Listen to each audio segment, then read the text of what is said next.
Are we happy enough with Big Paul at number 1, by the way, before we go any further? Yeah. Paul McGrath, number 1? Not universal. Ken, not university, Bob, but Ken, are you happy enough? Well, I've kept really quiet, Owen, but because I hope one of the guests would maybe put it right, but nobody has, and there's still no George Best on the wall. So how can you not have space for the most talented Irish footballer of all time? Okay, people throw around words like irredentism or whatever, but they really do. That's not how I would describe this. This is extending the hand of friendship across the northern border and snatching their greatest ever sportsman and claiming them as our own. If you want to have a look at the full list of top 10s, just get onto the website on your screens at the moment. The man who'll decide the fate of these great sports people tonight is our big guest. Will we get him out now? Yeah! He's won 4 All-Ireland titles, picked up 7 All-Star awards, and he showed against Dublin in this year's All-Ireland semi-final that he's still very much at the top of his game. Please welcome a legend of Gaelic football, Colm Cooper.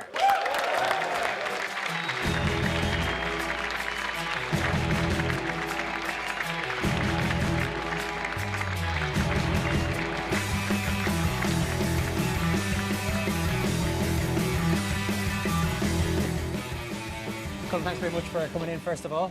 We were talking about a 19-year-old player in hurling, in this case, playing in an All-Ireland final. You have that experience yourself back in 2002 as a 10, I think you said you were around 10 stone at the time, against an Armagh defence. How was that experience for you? It was an education, that's for sure. Yeah, it was just amazing. It was a roller coaster. Things happened so fast that I didn't really know what to think. And I was even watching Shane O'Donnell last weekend. It brought me back to my first year with Kerry, where we got to an All-Ireland final, and it was just, everything happened so fast that you don't have time to think about it. And it was a great experience, but playing a 10 stone against Armagh in All-Ireland final, I can tell you, was no fun. I suppose the equivalent of that All-Ireland replay in football this year was probably your semi-final against Dublin. Everyone, I know you weren't happy not to win, but it was an amazing game and you played particularly well yourself. Do you arrive at Croke Park on days like that and know yourself that you're going to play well? Have you got no doubt that you're going to put in a performance? Well, that's why you train all year, I suppose. That's why you go back training in January, to put in the work, put in the training. I suppose at the back of your mind there's always a question mark about can you still do it, but can you perform? I suppose I was 30 this year, which was a little bit of a milestone birthday, and I suppose there was a little bit of perception out there that Kerry were maybe slowing down, that the legs were slowing down, but I always felt confident that we would put in a big performance against Dublin. For you personally though, is that the dream scenario? Full house, not necessarily Dublin, but in this case Dublin, Croke Park. It's always struck me that you, some players maybe say they try to block it out. You seem to embrace that whole big occasion. Yeah, definitely. I suppose I've played for Kerry for 12 years and we played in Croke Park all the time, and it's my favourite stadium out of everywhere I played. Like, I love playing in Killarney, but there's absolutely no place like Croke Park in front of 80,000 people, and it brings a certain amount of nerves, but to perform on that big day, that's what it's all about. There was a pass in the game, Cian O'Sullivan was talking about it. He said he thought Ger Brendan and him had you kind of blocked. The ball makes its way to Donegal Walsh to James O'Donoghue, and it's, you know, Kerry score. I've been reading a lot about Dennis Bergkamp recently. This pass had something with him about it, and he said the greatest thing in the game is when you can sort of these moments of telepathy with teammates. You know, a move like that, rather than something that you just do yourself. When you combine with the others in the team to a good effect that way. Yeah, I suppose the Kerry players and forward line have been together for a long time, so there's a certain amount of chemistry built up between us, I think. And that particular pass, I think I just got a little bit of a sidestep on Ger and Cian that day, and to be honest, Donegal Walsh was in so much space, it wasn't all that much of a eye-to-needle pass, but just got it through, and he finished it really well. But I think that chemistry builds over 10 or 12 years of playing together, and that's the real secret behind it. Is it something that becomes important on the biggest occasions? Because, you know, 80,000 people, maybe you can't really hear each other so well. Absolutely, yeah. In Croke Park, you can't hear 20 yards away from each other, you know, so there's no point roaring or screaming at the guy, he won't hear you. So you're really basing it off what you've trained for, and what again, that word chemistry comes up, and what you're expecting a player to do and where to move. And that's basically what we're all about, and it's those small margins that make the difference, I think.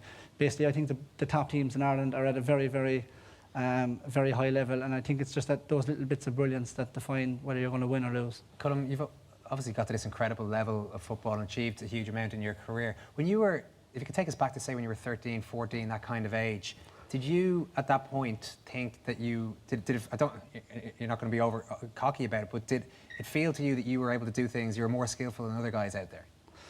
I suppose going back to my club days with Dr. Crokes, I probably grew up in a team that wasn't very. Guys enjoyed playing football, but they probably weren't as driven as me. I wanted to win every game, and unfortunately, for when I was growing up, we used to lose most games just the way the cycle went. Our team weren't as talented as other teams, but I was very driven when we won games. It was very rare actually, but when we lost games, I was more disappointed probably than anyone else. So I suppose from that age, I knew I was very driven and I cared more about it, and it was more important to me. And I think that sort of background and upbringing probably taught me a lot of good lessons. Did you take that out on the others? Sometimes, yeah. They probably won't have too many nice things to say about me, but that was just the way I am. That's in my demeanour. I just wanted to win. I love football so much. It's been a huge part of my life, and from a very early age, that has been the case. So I probably took it out a couple of times, right, guys. Colm, what sort of a role did your dad play in that formation of you as a young footballer? A huge role, really. I suppose I come from a big family where I have 4 brothers, 2 sisters, and my mum. They're all into football in different ways. And I suppose as the baby of the family, I was with my dad most of the time. We used to go to games on a Tuesday or Wednesday night, maybe when the club weren't even involved in games. We'd go and watch games. He would just have a general huge interest in going to the games, and I used to tag along, and we had great fun. And he was never the type of guy to give too much advice or criticism or anything like that, or plaudits if they were to be given out. He was very much probably in the background, but probably he took everything in very well, and he was a good judge of what was going on. So he wasn't one of these pushy parents. You wouldn't have those awkward car drives home where he's telling you everything you did wrong all day. Yeah, no. I think a few people have had those by the sound. Yeah, I've had a few of those drives with my brothers, not so much with my father. But no, he was more reserved. I think he could feel for me. If he'd know if I was disappointed, he'd know if I was happy with my performance, and he used to kind of understand that I was a good enough judge of my own performance, and I think he left me be.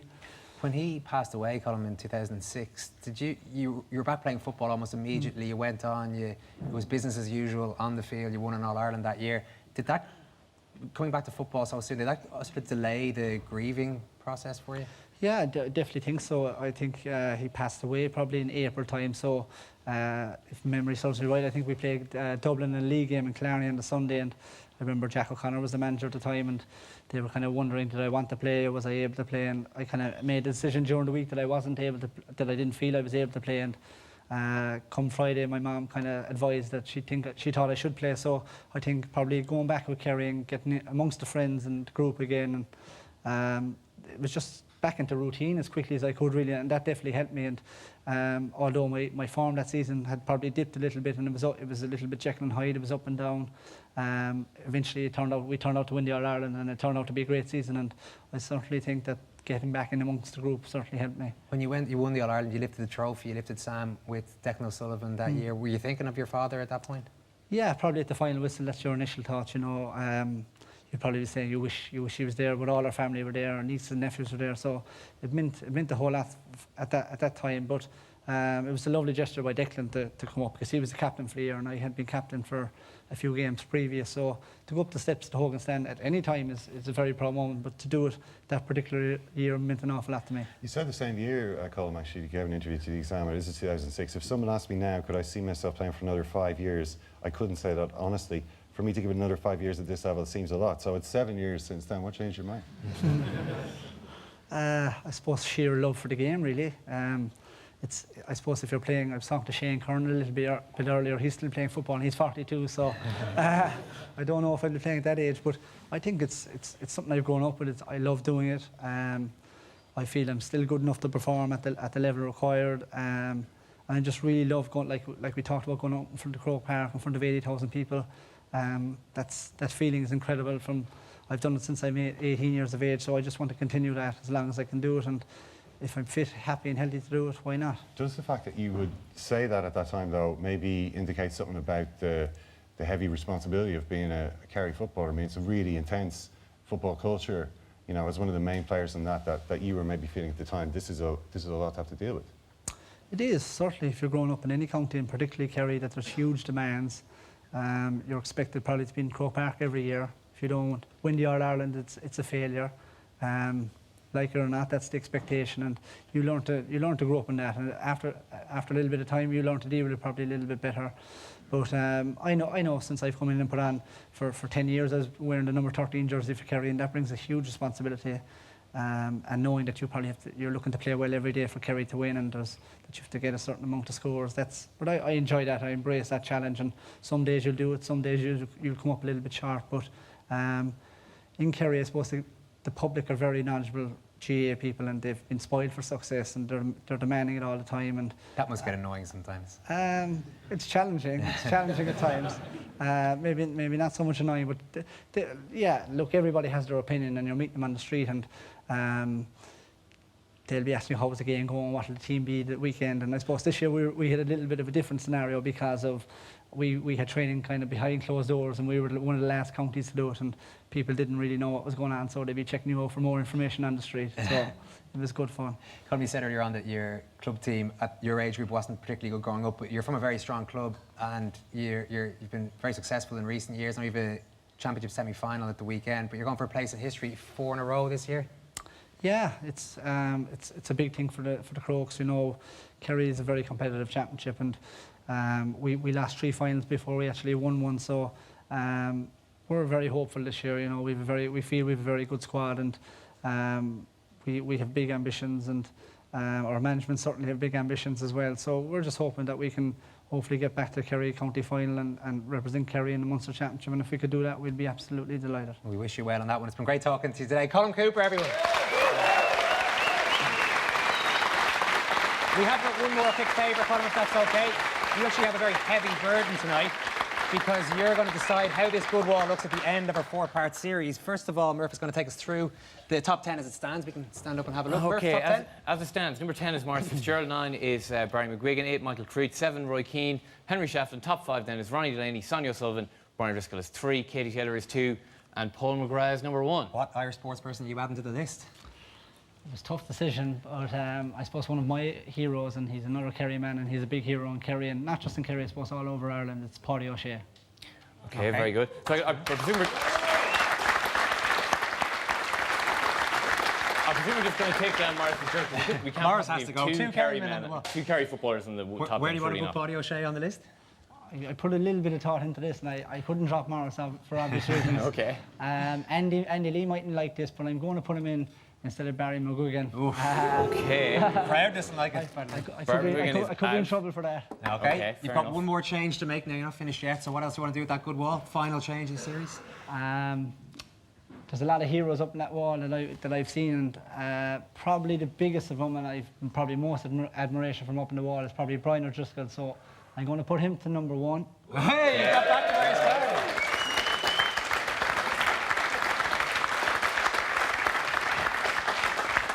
A tricky one for Murphy. He's got a bit of work to do there, but as he does it, so he's at number 1. We're putting Paul McGrath. I think he's just going to swap down to number 3. Swap down to number 3. Yeah. Great Okay, stuff. fair enough. And we've got number 10, number 9 now in the good one. Murphy, you They finish can that just off. edit that out. This is Pádraig live, O'Shea is in right? at number 9. It's fine. Colm Cooper, everybody.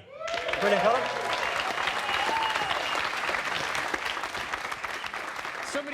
Somebody give Murph a hand there, because